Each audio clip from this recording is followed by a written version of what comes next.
Honourable member from Spadina, Fort York. Thank you, and I welcome my colleague across the floor to the House of Commons, and note that unlike myself, she wasn't present in the last session of Parliament. She talked about false projections. I'm just going to read back from the 2015 budget, the projections that the other side of the House made as it relates to the economic circumstances we now find ourselves in. They projected a 3.1% growth in GDP. That was the foundation of their budget. They projected growth this year of 2.2%, and from that said they would therefore have a surplus. We now know growth is at 1.2%.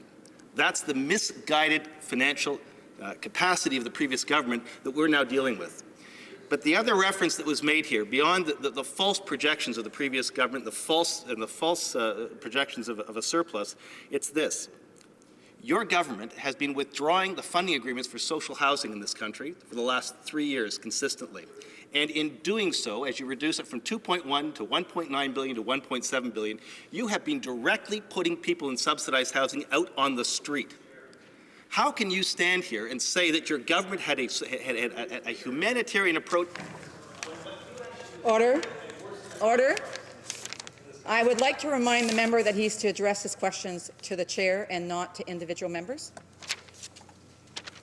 The honourable member from Elgin, Middlesex, London. Great.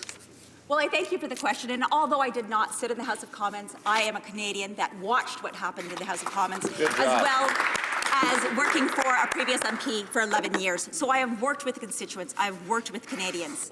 I, as the critic for families, children and social development, have taken on myself to do pre-budget consultations. And through that, I have had the opportunity to speak to many people regarding homelessness as well as affordable housing.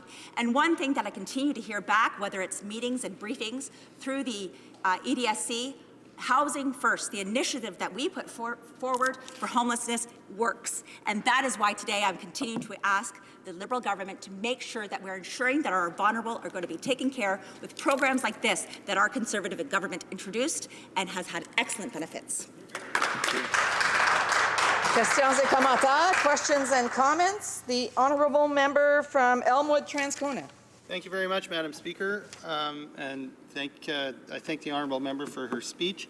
I think some members today have already done a very good job of sort of elucidating how odd it is to have a so-called strategy for the middle class that targets especially people and benefits people, especially making well into the six figures. It's a strange definition of the middle class, and there have been some allusions by members opposite as well as how it's meant to help. You know, one of the big struggles in the middle class right now is job loss, and we have seen that across the country from coast to coast to coast.